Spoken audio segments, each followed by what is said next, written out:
కుర్చీ దొరికితే విడిచిపెట్టొద్దు, మళ్ళీ అలాంటి అవకాశం రాదు అంటూ కర్ణాటక సీఎం పదవిపై సంచలన వ్యాఖ్యలు చేశారు డీకే శివకుమార్. సీఎం పదవి కోసం సిద్ధరామయ్యతో కోల్డ్ వార్ ముదిరిన వేళ డీకే వ్యాఖ్యలకు ప్రాధాన్యత సంతరించుకుంది. తనకు రాహుల్ గాంధీ అపాయింట్మెంట్ ఇవ్వలేదన్న వార్తల్లో నిజం లేదన్నారు సీఎం సిద్ధరామయ్య. కర్ణాటకలో సీఎం పీఠంపై సిద్ధరామయ్య, డీకే శివకుమార్ మధ్య పోటీ మరింత ముదిరింది. 5 ఏళ్లు తానే సీఎం అని సిద్ధరామయ్య స్పష్టం చేస్తుండగా డీకే శివకుమార్ తనదైన స్టైల్లో అసంతృప్తిని వ్యక్తం చేస్తున్నారు. హైకమాండ్ నిర్ణయానికి కట్టుబడి ఉంటానని చెప్తున్న శివకుమార్ సీఎం పదవినిస్తే చేపట్టడానికి సిద్ధంగా ఉన్నట్టు సంకేతాలు ఇస్తున్నారు. సీఎం పదవిపై కీలక వ్యాఖ్యలు చేశారు డీకే. బెంగళూరు న్యాయవాదుల సంఘం ఆధ్వర్యంలో జరిగిన కెంపెగౌడ జయంతి వేడుకల్లో డీకే సంచలన వ్యాఖ్యలు చేశారు. కుర్చీని పొందడం అంత ఈజీ కాదు, వచ్చిన అవకాశాన్ని వదులుకోవద్దు అన్నారు. ఖాళీ కుర్చీలు అందుబాటులో ఉన్నప్పటికీ చాలా మంది లాయర్లు అందులో కూర్చోలేదు. మేమందరం మాత్రం ఓ కుర్చీ కోసం తీవ్ర పోరాటాలు చేస్తుంటాం. కుర్చీ పొందడం అంత సులభం కాదు.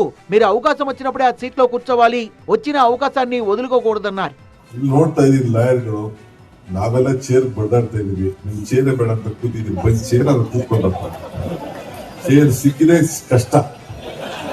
ಅದನ್ನ ಸಿಕ್ಕಿದಾಗ ತಪ್ಪು ಬಂದು ಕೂತ್ಕೊಳ್ಳೋದು ಕಲಿಯಬೇಕು. ನಾವೆಲ್ಲ ಎಷ್ಟೊಂದು ಚೇರು ಒಳ್ಳೆ ಫಸ್ಟ್ ಕ್ಲಾಸ್ ಭವನ ಎಲ್ಲ ಮಾಡೋರೆಲ್ಲ ಆಪರ್ಚುನಿಟಿ ಸಿಗೋದು ಬಹಳ ಕಷ್ಟ.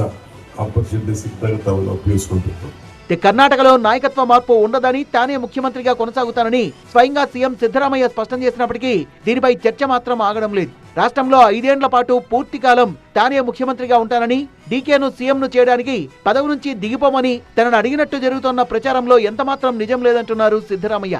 వాస్తవానికి CM Siddaramaiah, deputy CM DK Shivakumar కు ఊహించని షాక్ ఇచ్చింది కాంగ్రెస్ హైకమాండ్. 3 రోజుల పాటు సిద్ధరామయ్య, డీకే ఇద్దరు ఢిల్లీలో క్యాంప్ వేశారు. అయినప్పటికీ ఇద్దరు నేతలకు రాహుల్ గాంధీ అపాయింట్మెంట్ లభించలేదు. ఇద్దరి తీరుపై రాహుల్ తీవ్ర అసహనం వ్యక్తం చేసినట్టు తెలుస్తోంది. అంతర్గత కలహాలు మంచిది కాదని హైకమాండ్ స్పష్టం చేసినట్టు చెబుతున్నారు.